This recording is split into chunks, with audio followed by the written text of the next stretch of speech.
পাক ডাক দিয়ে বলতেছে, হাবিব, আমি আল্লাহ নিশ্চয় আমি আপনার আহলকে পবিত্র করে দিয়েছি, পাক ও সাফ আমি আল্লাহ করে দিয়েছি। মনোযোগ দিবেন, কথা খুবই পরিষ্কার। 1 নম্বরে নবীজি, 2 নম্বরে ফাতেমা, 3 নম্বরে আলী, 4 নম্বর ও 5 নম্বরে হাসান হুসেইন রিদওয়ানুল্লাহি তাআলা আলাইহিম আজমাইন।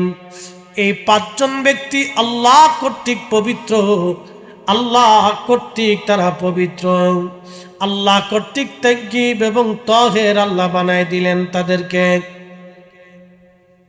এই 5 জনের এই পরিবারটাকে খাস আহলে বায়তে খাস বলা হয়।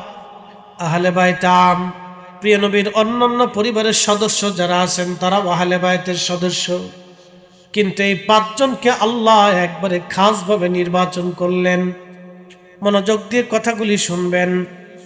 হযরতে ইমাম আহমদ ইবনে হাম্বল তিনি তিনার কিতাব মুসনাদ আহমদে এবং আল্লামা ইমাম ইবনে কাসির তিনার কিতাব আল বেদায় ওয়ান নেহার মধ্যে একটা কওল, একটা ঘটনা তিনি লেখেন। হযরত আলী রাদিয়াল্লাহু তাআলা আনহু তিনি সিরিয়ার দিকে রওনা করেছেন যুদ্ধের জন্য তিনি সেনাবাহিনী নিয়ে রওনা। বর্তমান যেই কারবালা, এই কারবালাতে ইমাম হুসেন শহীদ যেখানে হন, এই রাস্তা দিয়ে উনি যাওয়ার সময় লোকদেরকে জিজ্ঞেস করলেন, হে লোকেরা, এই জায়গার নাম কি? লোকেরা বলল, আমিরুল মুমিনিন, এই জায়গার নাম হচ্ছে কারবালা।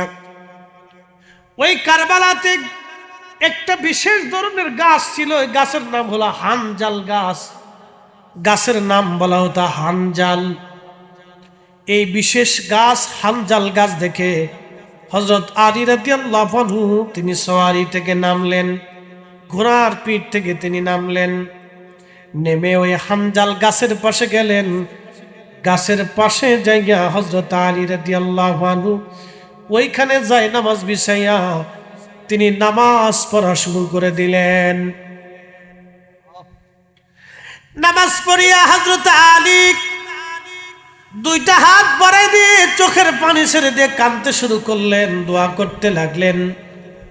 আহা, ও মাধবপুরবাসী শুনে যান, যখন নামাজ শেষ হয়ে গেল, দোয়া শেষ হয়ে গেল, সাহাবায়ে কেরাম এবং তিনার মুজাহিদ সৈন্যবাহিনী যারা ছিলেন জিজ্ঞেস করলেন, ইয়া আমিরুল মুমিনিন, একটা বিষয় আজ আমরা বুঝলাম না, এই কারবালা প্রান্তরে হানজাল গাছের পাশে আপনি কেন নামাজ আদায় করলেন, আর কেন এইখানে আপনি দোয়া করলেন এবং চোখের পানি ফেলে কাঁদলেন?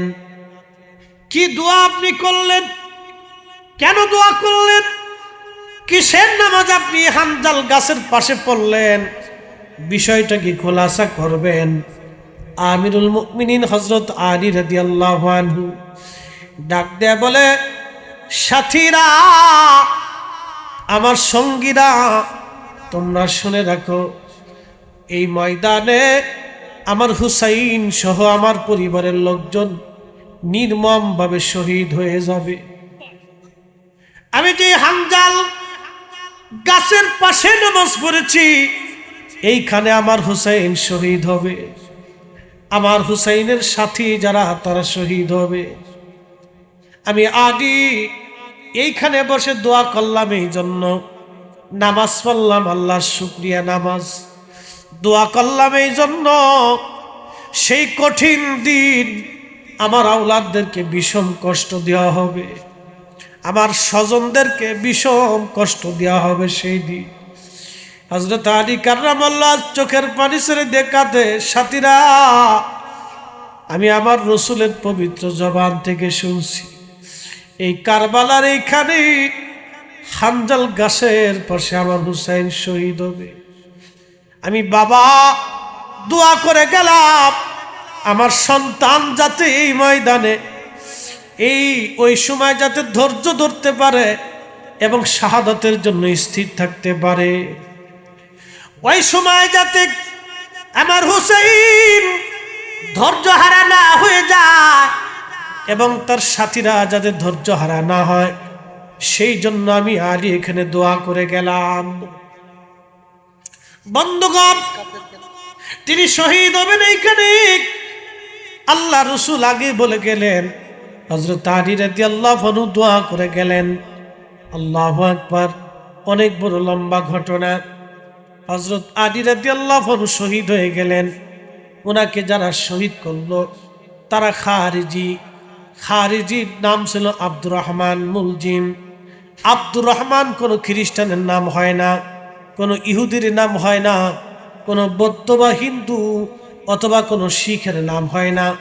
আব্দুর রহমান নাম হয় মুসলমানের। কপালের মধ্যে তার সেজদার চিহ্ন ছিল। কোন সেজদার চিহ্নটাকে আমি খারাপ বলতেছি না, কিন্তু আব্দুর রহমানের কপালের মধ্যে সেজদার চিহ্ন ছিল। মাথায় সবসময় পাগড়ি সে ব্যবহার করত। গায়ের মধ্যে লম্বা জুব্বা ছিল। তার চেহারাও সুদর্শন ছিল। দাড়িও বেশ বড় বড় লম্বা লম্বা দাড়ি ছিল। আমার দিকে তাকাবে, এই ঘটনাটা অত্যন্ত জটিল এবং কঠিন। ইমাম হুসেইন শহীদ হবে, নবী বলে গেলেন হযরত আলী কারবালাতে হানজাল গাছের পাশে তিনি নামাজ পড়ে আওলাদে রাসূলের জন্য দোয়া করে গেলেন, যাতে হুসাইন কারবালায় ধৈর্য ধরতে পারে। এই জন্য দেখবেন কিছু মানুষ আছে সারা জীবন ভালো আমল করার পরে লাস্টে বেঈমান হয়ে যায়। কেউ নজদি হয়ে যায়, কেউ লামাজেবি হয়ে যায়, কেউ খারিজি হয়ে যায়, কেউ রাফিজি হয়ে যায়। কি কথা কন না কেন?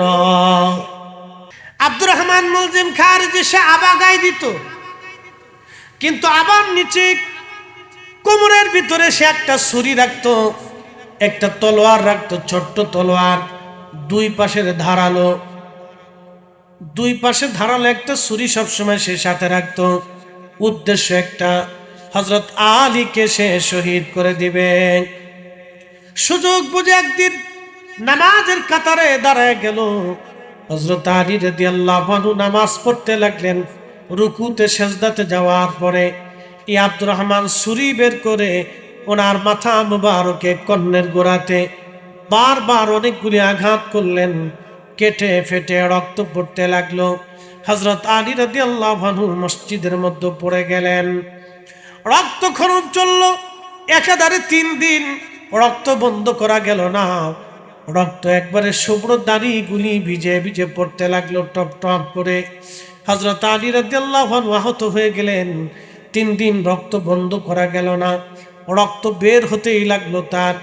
একটা পর্যায়ে 3 দিন পরে তিনি শহীদ হয়ে যাবেন।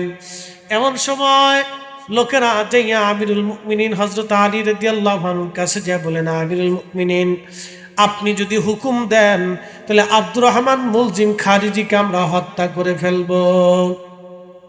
এই আমার দিকে তাকা, এখানে একটা অনেক বড় এহসান আছে, অনেক বড় শিক্ষা আছে আমাদের এখানে। উনি আহত, বিছানায়, রক্তক্ষরণ চলতেছে, ক্ষত দিয়ে রক্ত বের হচ্ছে, কোনো ওষুধে ওনার রক্ত বন্ধ করা যাচ্ছে না। ছুরিটা এতই মারাত্মক ছিল, তীক্ষ্ণ ধারালো ছিল, গভীর কর্ণের ভিতর দিয়ে একেবারে ঢুরের ভিতরে গভীর আঘাতটা পৌঁছে গেল। কোনো মতেই ওনার রক্ত বন্ধ করা যাচ্ছে না। দাড়ি বেয়ে বেয়ে রক্ত পড়তে লাগলো। ফোটে ফোটে ফোটে ফোটে রক্ত পড়ে পড়ে রক্ত নিঃশেষ। হযরত আলী রাদিয়াল্লাহু আনহু নিস্তেজ হতে লাগলেন। এইভাবে 3 দিন তিনি আহত। ইন্তেকালের আগে লোকেরা এসে বলল, আমিরুল মুমিনিন, আপনি অনুমতি দিলে আমরা আব্দুর রহমানকে হত্যা করে ফেলবো। হযরত আলী রাদিয়াল্লাহু আনহু বললেন, ও আমার সাথীরা, শুনে রাখো, আল্লাহর বিধান অনুযায়ী আমি যদি মৃত্যুবরণ করি, শহীদ হয়ে যাই, তাহলে তাকে হত্যা করা যাবে। আর আমি যদি মৃত্যু না হই, শহীদ না হই, তাহলে তাকে হত্যা করা যাবে না। তোমরা আগে তাকে হত্যা করতে পারো না। হ্যাঁ, আমি যদি বেঁচে যাই তাহলে তাকে হত্যা করা যাবে না, আর আমি যদি মরে যাই তাহলে তাকে হত্যা করা যাবে। একটু চিন্তা করেন তো, ইন্তেকালের সময়ও এই কঠিন মুহূর্তে একজন আমিরুল মুমিনিন ন্যায় বিচার করতেছে। একসাথে বলবেন না আল্লাহু আকবার। না না হয় না, আরো জোরে বলেন, আরো জোরে, আরো জোরে। এই সময়ও মুসলিম মিল্লাতের আমির, আমিরুল মুমিনিন, খলিফাতুল মুসলিমিন হযরত আলী ন্যায় বিচারের কতটা আধার হলে, কতটা উন্নত মমশির হলে এই কঠিন আহত অবস্থায় তার শত্রুকে, প্রাণের দুশমনকে পর্যন্ত হত্যা করার অনুমতি দেন নাই। তিনি বলেছেন আমি যদি শহীদ হই তাহলে হত্যা করা যাবে, বৈধ হবে, আর আমি যদি শহীদ না হই তাহলে তাকে হত্যা করা বৈধ হবে না। আল্লাহর আইনের প্রতি কতটা শ্রদ্ধাশীল হলে, আল্লাহর আইনের প্রতি কতটা মাথা নত করলে সে আল্লাহর আইনটাকে খলিফাতুল মুসলিমিন নিজের জীবনে বাস্তবায়ন করে দেখাই দিয়ে গেছে। এই জন্য আল্লাহ রাসূল বলেছেন ফাআলাইকুম বিসুন্নতি, তোমরা আমার সুন্নাহ মানবে, ওয়া সুন্নাতিল খুলাফায়ে রাশিদিন আল মাহদীন, আমার খুলাফায়ে রাশিদিনের আদর্শ তোমরা মানবে। শুধু আমাকেই মানবে না, আমার পরে খুলাফায়ে রাশিদিনের সুন্নাহ আদর্শকে তোমরা মেনে চলবে। আজকে ওরা কারা? হযরত ওমর, হযরত উসমান, হযরত আলী, সাহাবে আজমাইন, খুলাফায়ে রাশিদিনের জামানাতে 20 রাকাত তারাবির পরেও আজকে যারা 8 রাকাত বানিয়ে ফেলেছে, এই সব কয়টা হচ্ছে নামাজ চোর, ইহুদির দালাল। প্রিয় উপস্থিতি, হযরত আলী রাদিয়াল্লাহু আনহু 3 দিন পরে তিনি শহীদ হয়ে গেলেন। শহীদ হয়ে যাওয়ার পরে লোকেরা আব্দুর রহমান মুলজিম খারিজিকে ধরে নিয়ে আসছে। সভা বসলো, বিচার হবে। বিচারক রায় দিলেন তাকে হত্যা করা হোক, কিন্তু সহজে তাকে হত্যা করা হবে না, যেহেতু সে একজন প্রতিষ্ঠিত আমিরুল মুমিনিনকে হত্যা করেছে, তাকে হত্যা করা হবে নির্মমভাবে। সর্বপ্রথম তার হাত কাটা হলো, সর্বপ্রথম তার হাত কাটা হলো। তখন সে আল্লাহ আল্লাহ আল্লাহ আল্লাহ জিকির করে। কথাটা ভালো করে বুঝবেন, শুধু জিকির করলেই তাকে ইমানদার ভাবা যাবে না, একজন নামাজ পড়লেই তাকে প্রকৃত মুমিন ভাবা যাবে না, রোজা রাখলেই প্রকৃত ইমানদার ভাবা যাবে না। যদি আকীদা শুদ্ধ না হয় তাহলে তাকে ইমানদার ভাবার কোনো সুযোগ নাই। কি কথা কন না কেন? সুলতানপুরবাসী হযরতে আলী রাদিয়াল্লাহু আনহুর হত্যাকারী আব্দুর রহমান, তার হাত সাহাবীরা কেটে ফেলল। তখনও সে জিকির করে আল্লাহ আল্লাহ আল্লাহ আল্লাহ আল্লাহ। একটু চিন্তা করেন তো, একজন বেঈমান, তার হাত কাটা হচ্ছে, তখনও সে আল্লাহ জিকির করে। এরপরে তার পা কাটা হলো, তখনও সে আল্লাহ আল্লাহ আল্লাহ আল্লাহ জিকির করে। এবার চিন্তা করেন তো, তাওহীদের প্রতি তার আনুগত্যের অভাব ছিল না, তাওহীদের প্রতি আনুগত্যের কোনো তার অভাব ছিল না। তাওহীদের প্রতি আনুগত্যের জন্য এই লোকটা আল্লাহ আল্লাহ জিকির করে, কিন্তু রিসালাতের প্রতি, আহলে বাইতে রাসূলের প্রতি তার ভালোবাসা ছিল না।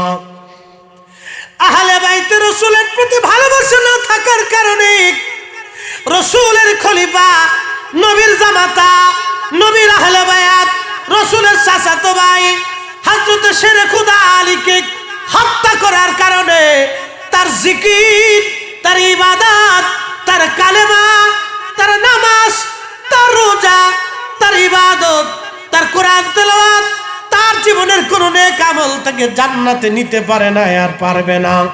কারণ হযরত আলীকে যে হত্যা করেছে সে মুসলমান আর থাকতে পারে না। আহলে বায়াতকে যে কষ্ট দিয়েছে সে আর মুসলমানের খাতায় তার নাম থাকতে পারে না। কি কথা কন না কেন?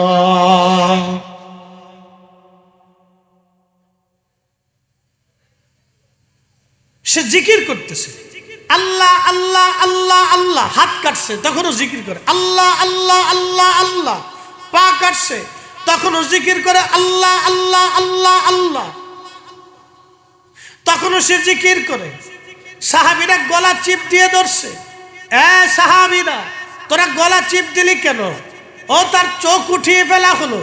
চোখ উঠিয়ে চোখের চোখটা গোশতের সাথে ঝুলতে ছিল, তখনও সে আল্লাহ আল্লাহ জিকির করে। কি বুঝলেন? তখনও সে আল্লাহ আল্লাহ জিকির করে। তার নাম আব্দুর রহমান মুলজিম খারিজি, হযরতে আলী রাদিয়াল্লাহু আনহুর হত্যাকারী।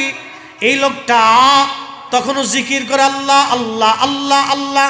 চোখ উঠিয়ে ফেলা হলো, তখনও জিকির করে আল্লাহ আল্লাহ আল্লাহ আল্লাহ। তার জিকির থেকে জান্নাতে নিতে পারে নাই, তার ইবাদত থেকে জান্নাতে নিতে পারে নাই, তার কালেমা থেকে জান্নাতে নিতে পারে নাই, কারণ সে হযরত আলীকে হত্যা করেছিল। হযরত আলীকে হত্যা করেছিল। হযরত ইমাম হুসাইনকে যারা হত্যা করলো, তাদের কালেমা তাদেরকে জান্নাতে নিতে পারে নাই। কি কথা কন না কেন? তাদের কালেমা তাদেরকে জান্নাতে নিতে পারে নাই, আর জান্নাতে নিতে পারবে না। মাধবপুরবাসী খুবই মনোযোগ দিয়ে কথাগুলি শুনে যান। হযরতে আলী রাদিয়াল্লাহু আনহুর হত্যাকারী আব্দুর রহমান মুলজিম খারিজির চোখ উঠানোর পরে তখনও সে আল্লাহ আল্লাহ আল্লাহ আল্লাহ জিকির করে। এরপরে সাহাবীরা তার গলা চিপ দিয়ে ধরল। তখন ডাক দে বলে, সাহাবীরা তোরা আমার গলা চিপ দিলি কেন? বলে, তোরা আমরা তোর জিহ্বা কেটে ফেলবো। বলে, তোরা আমার পা কেটেছ, হাত কেটেছ, চোখ উঠিয়েছ, তোমরা কি দেখো না আমি আল্লাহর জিকির করতেছি? তোরা আমার জিহ্বা কেন কাটবি? তখন সাহাবীরা বলল, বেটা হযরত আলীকে হত্যা করে তুই কার জিকির করিস? কিসের জিকির? তখন সে ডাক দিয়ে বলল, আমি আলীরে মারি নাই, আমি আলী নামক একজন কাফেরকে মেরেছি। আপনারা বলেন, হযরত আলীকে যে ব্যক্তি কাফের মনে করে, সে কি আর মুসলমান থাকতে পারে? আহলে বাইত রাসূলের সাথে যারা দুশমনি করেছিল, তারা খারিজি। সাহাবায়ে কেরামের সাথে যারা দুশমনি করেছে, তারা শিয়া। আর আমার রাসূলের ইজ্জতের বিরুদ্ধে যারা দুশমনি করে, ওরা নজদি, ওরা ওয়াহাবি। কথা কন না কেন?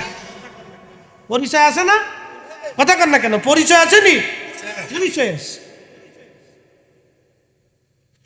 আর যারা সাহাবীদেরকে ভালোবাসে, আহলে বাইত রাসূলকে ঈমানের মহব্বত করে, এবং আল্লাহর ওলিদেরকে হৃদয় থেকে মহব্বত করে, এবং আল্লাহর ওলিদের পথে মতে চলে, এবং মাযহাব মানে, তারা হচ্ছে সুন্নি, আহলে সুন্নাত ওয়াল জামাত।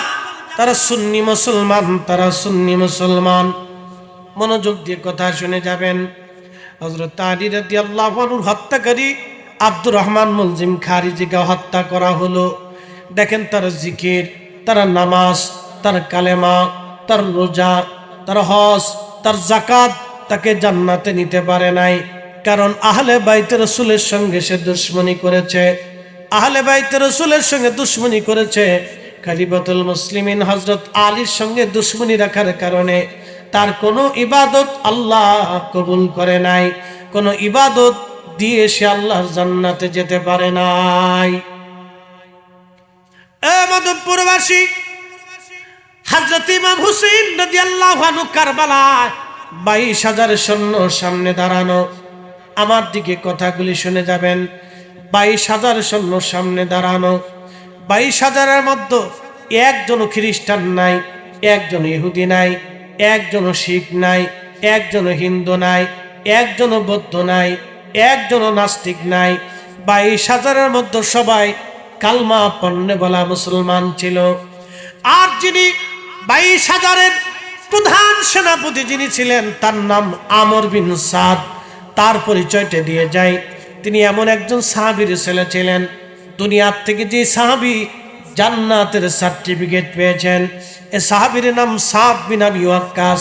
আবু বকর ফিল জান্নাতি, ওমর ফিল জান্নাতি, ওসমান ফিল জান্নাতি, আলী ফিল জান্নাতি, তালহা ফিল জান্নাতি, জুবাইর ফিল জান্নাতি, আব্দুর রহমান ইবনে আউফ ফিল জান্নাতি, সাদ বিন আবি ওয়াক্কাস ফিল জান্নাতি, সাইদ ইবনে জুবাইর ফিল জান্নাতি, আব্দুর রহমান ইবনে আউফ ফিল জান্নাতি, আবু উবাইদা ইবনু জাররাহ ফিল জান্নাতি।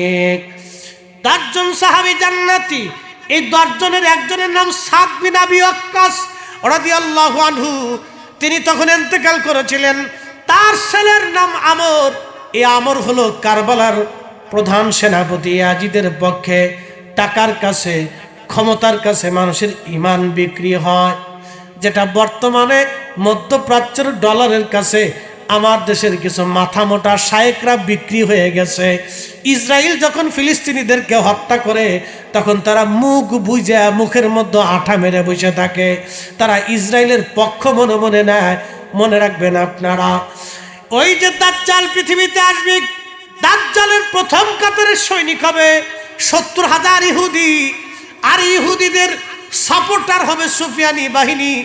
সুফিয়ানি বাহিনী কোনো কাফের বাহিনী হবে না, তারা মুসলিমদের মধ্যে হবে। মুসলমানদের মধ্যে লক্ষ লক্ষ মুসলমান এই যে দাজ্জালের পক্ষ নিবে, ইহুদিদের পক্ষ নিবে। যারা মুসলমানদের মধ্যে ইহুদিদের পক্ষ নিবে, ফিলিস্তিনের বিরুদ্ধে যারা দাঁড়াবে, বাজান ওরা কোনোদিনও মুসলমানের বন্ধু হতে পারে না। ওরা সবকটা মুসলমানের দুশ্মন। কথা কন না কেন?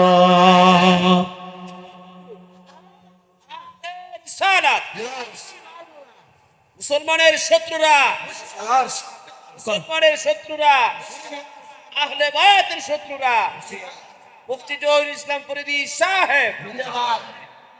কষ্ট হচ্ছে আপনাদের? বাইরের মাইক কি বন্ধ?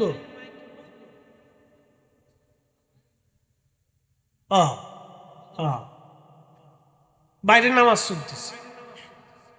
আচ্ছা চলুন, খুব মনোযোগ দিবে। এগুলো সূত্র, a square plus b square বুঝতে হবে আমাদেরকে। বোঝাটা আমাদের জন্য জরুরি।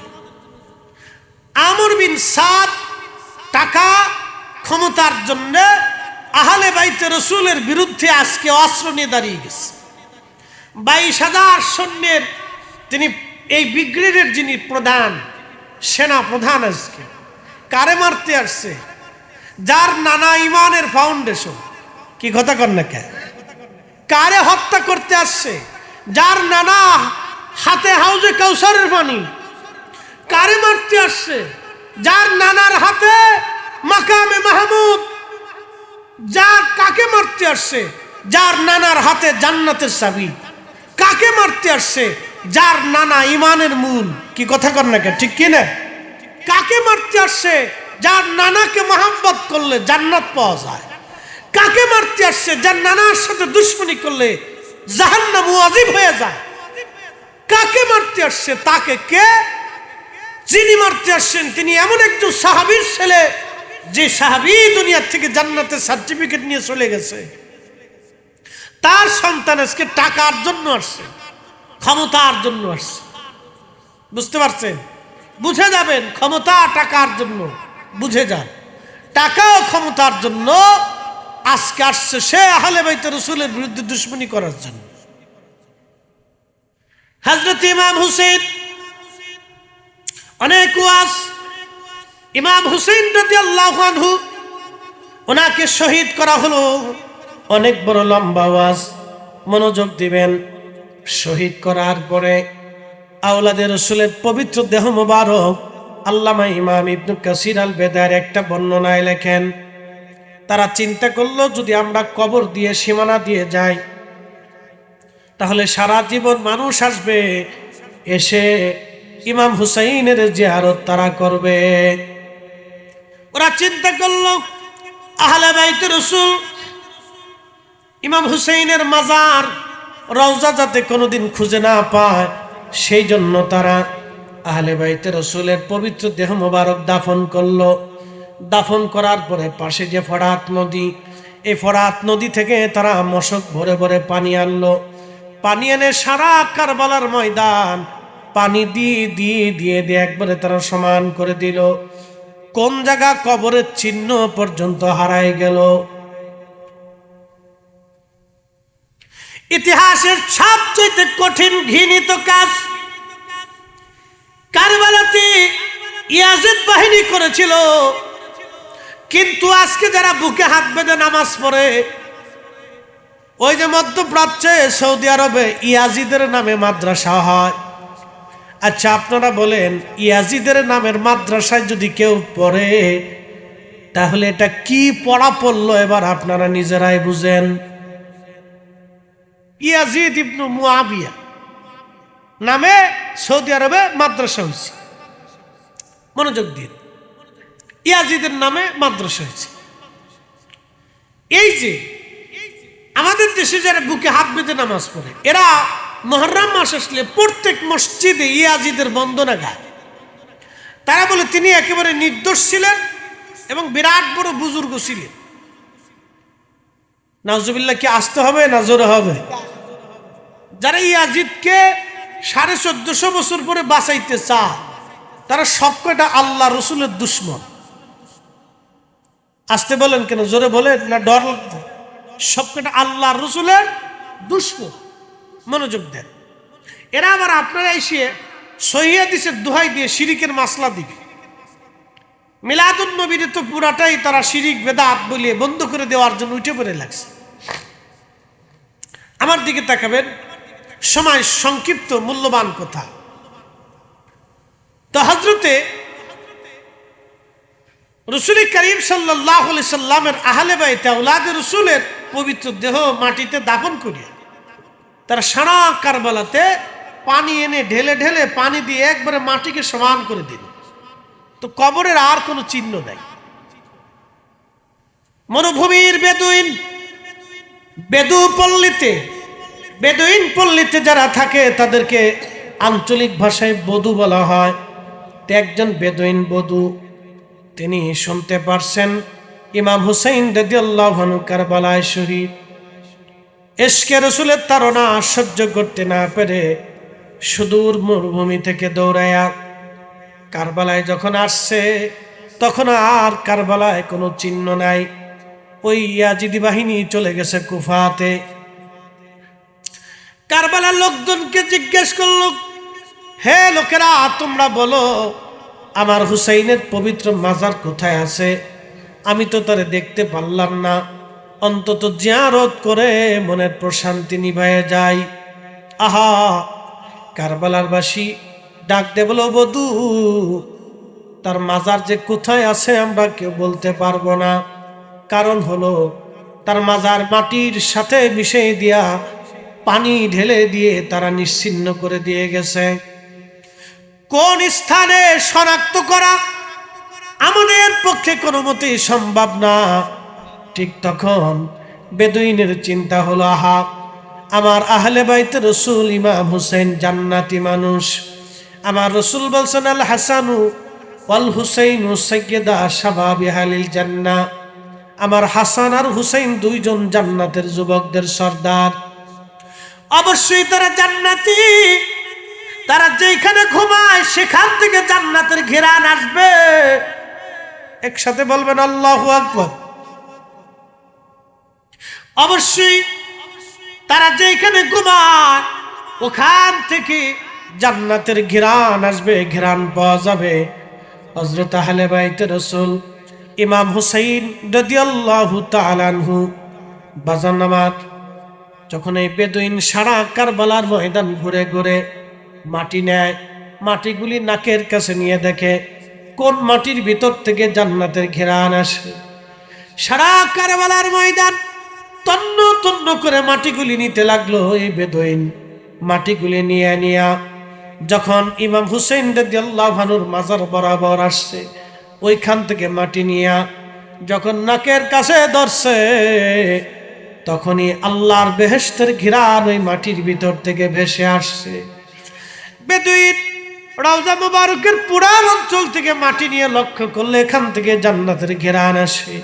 জায়গাটা নির্বাচন করলো, বলল, হা, এখান থেকেই জান্নাতের ঘেরান আসে। এটাই আওলাদে রাসূল ইমামে মাকাম হুসাইন রাদিয়াল্লাহু আনহুর পবিত্র মাজার। এইখানেই তাকে সমাহিত করা হয়েছে। একবার জোরে বলা যাবে কি মারহাবা।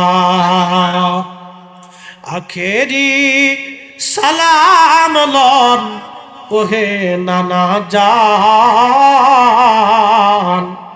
আপনার হুসাইন যায় কারবালার ময়দান, নানা কারবালার ময়দান।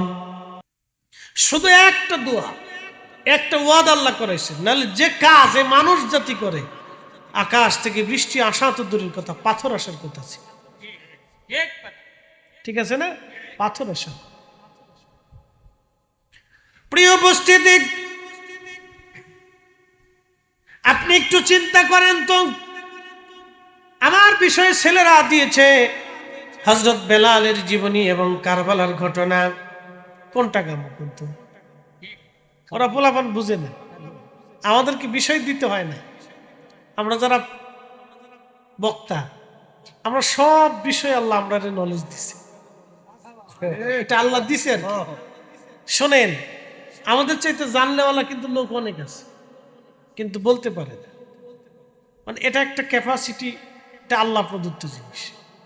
আমি এক হুজুরের কাছে বুখারী, সহিহ মুসলিম, বিভিন্ন হাদিসের কিতাব উনি পড়াইতেন। আমাদের মাদ্রাসার বড়া মুহাদ্দিস বলতেন, 40 বছর একটা না উনি হাদিস পড়াইছেন।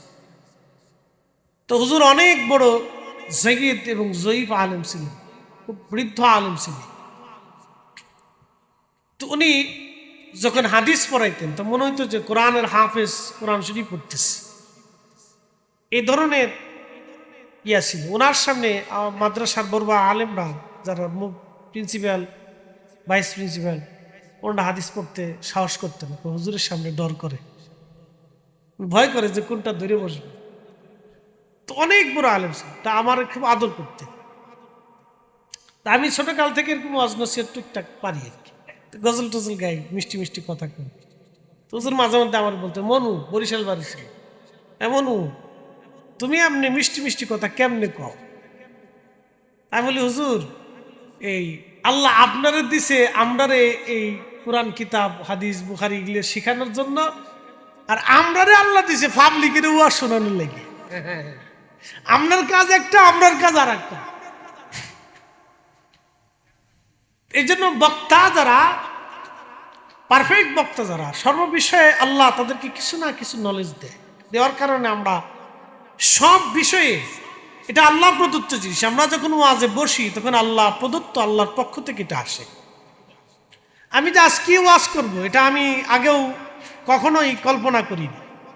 ওয়াজের আগে কোনো বিষয়ে আমরা আগে স্টাডি করি না যে আমি আজকে কি বলবো।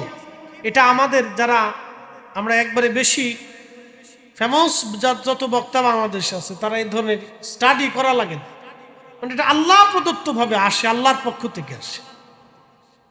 তো যাই হোক, ছেলেরা যে বিষয় দিছে ওটা ওদের মনের আশা আকাঙ্ক্ষা থাকতেই পারে। তো যতটুকু সম্ভব আমি চেষ্টা করব বিষয়গুলির উপর আলোচনা তুলে ধরার জন্য। আপনি একটু চিন্তা করুন যে কারবালার দিকে যাই, আওলাদের রাসূল ইমাম হুসেইন রাদিয়াল্লাহু আনহু কারবালাতে 3 দিন ছিলেন। 3 দিন পানি ছিল, আরো বেশি ছিলেন। 3 দিন পানি ছিল, পানি দিছিল। তিনি ক্ষুধার্ত ছিলেন, বাচ্চারা ক্ষুধার্ত, ছোট্ট শিশু বাচ্চা ক্ষুধার্ত, সবাই অতিষ্ঠ, খুবই কষ্ট করতেছিল। তখন আল্লাহর আকাশ থেকে পাথর নিক্ষেপ হওয়ার কথা ছিল, আসমান থেকে পাথর পড়ার কথা ছিল। পৃথিবীতে এত বড় জুলুম আর কারো উপরে হয়েছে কিনা আমাদের জানা নাই। আহলে বাইতে রাসূল, আওলাদে রাসূল ইমাম হুসেইন রাদিয়াল্লাহু আনহু এবং তার পরিবারের উপরে কারবালার মাঠে যে জুলুম হয়েছিল, পৃথিবীর ইতিহাসে কারো পরিবারের উপরে এই ধরনের জুলুম হয়েছে আমাদের জানা নেই। এত বড় জুলুম, এত বড় অত্যাচার, এত বড় কষ্ট ওনাদেরকে দেওয়া হয়েছিল। ওই দিন আল্লাহর আকাশ থেকে পাথর নিক্ষেপ হওয়ার কথা ছিল, কিন্তু আল্লাহ ফালান, আল্লাহ ফালান নাই। একটা মাত্র কারণে, আল্লাহ রাসূল ওয়াদা করে গেছেন, আল্লাহ আপনি ওয়াদা করেন আমার উম্মতকে আপনি ধ্বংস করে দিবেন। একসাথে বলা যাবে আল্লাহু আকবার। প্রিয় মাধবপুরবাসী, বিষয়টা অত্যন্ত জটিল। এই জন্য আমার রবের একটা পরিচয় আছে, আর রহমানুর রহিম।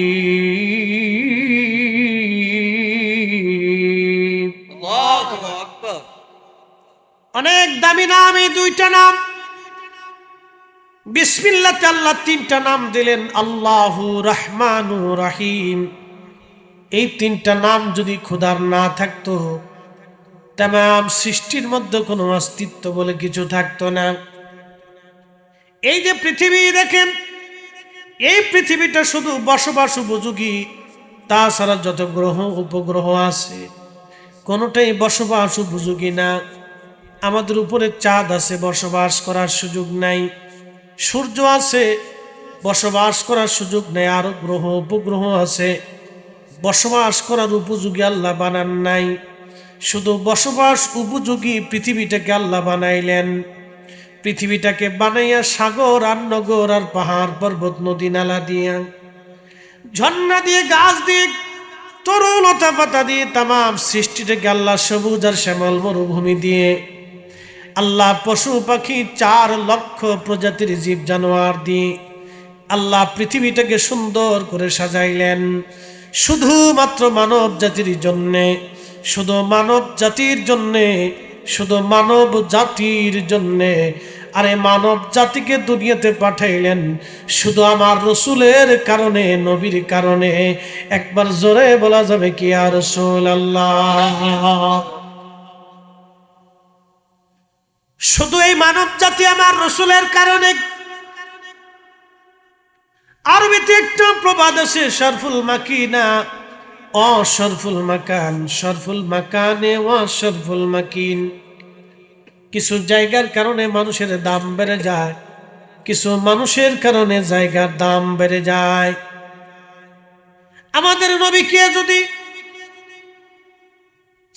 আমাদের রসুলকে যদি আল্লাহ রাব্বুল আলামিন জিন জাতির মধ্যে পাঠাইতেন, তাহলে মানব জাতির 4 পয়সাও মূল্য ছিল না। আমাদেরকে যদি রব্বুল আলামিন, এই আমাদের নবীকে যদি আল্লাহ ফেরেশতা জাতির মধ্যে পাঠাইতেন, তাহলে মানব জাতির 4 পয়সাও মূল্য ছিল না। আমাদের নবীকে আল্লাহ শুধুমাত্র মানব জাতির মধ্যে পাঠানোর কারণে এই মানব জাতির দাম আমার আল্লাহ বহু গুণে বাড়ায় দিলেন। একবার জোরে বলা যাবে কি সুবহানাল্লাহ? আল্লাহুম্মা সাল্লি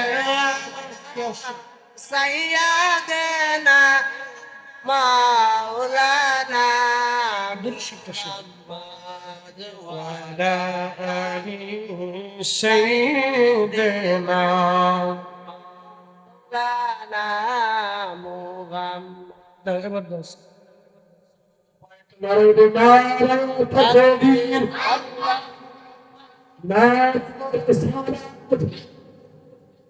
সভাপতি সাহেবের আগমন, জনাব মোহাম্মদ হিরণমুল্লাহ সাহেবের আগমন, শুভেচ্ছা স্বাগত। মুফতি জহিরুল ইসলাম ফরিদী সাহেব। বসেন। আমরা একটু দৃশ্য বলি, আল্লাহুম্মা সাল্লি আলা সাইয়্যিদি মাওলানা মুহাম্মাদ ওয়া আলা আলি সাইয়্যিদিনা। মাওলানা। বন্ধুগণ আমার, মূল আলোচনার দিকে ফিরে যাই। সময়ের স্বল্পতা, সময় কম, কথা বেশি। কারবালার দিকে ফিরে যাব।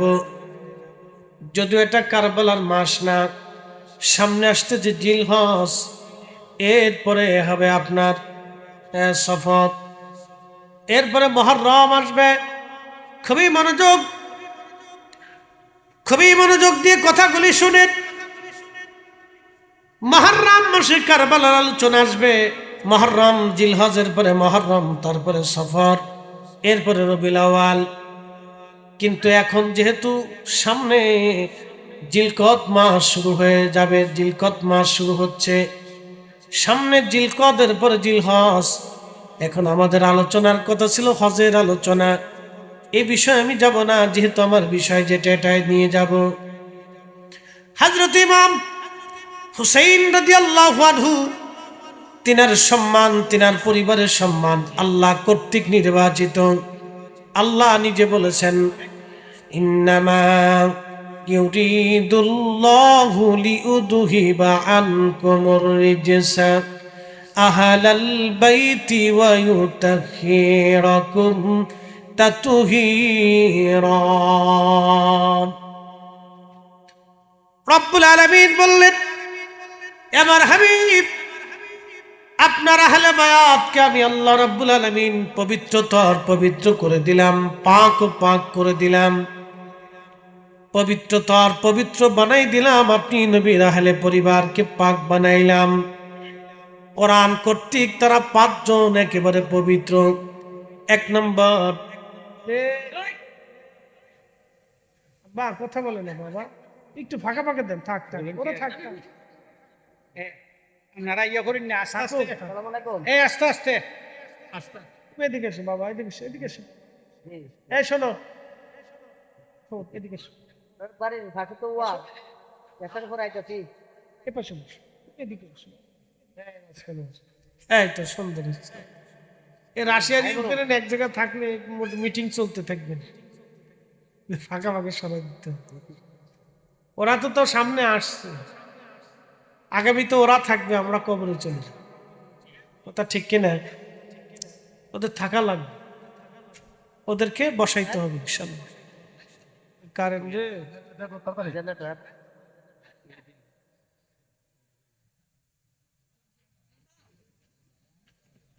অবস্থা ভালো লাগছে।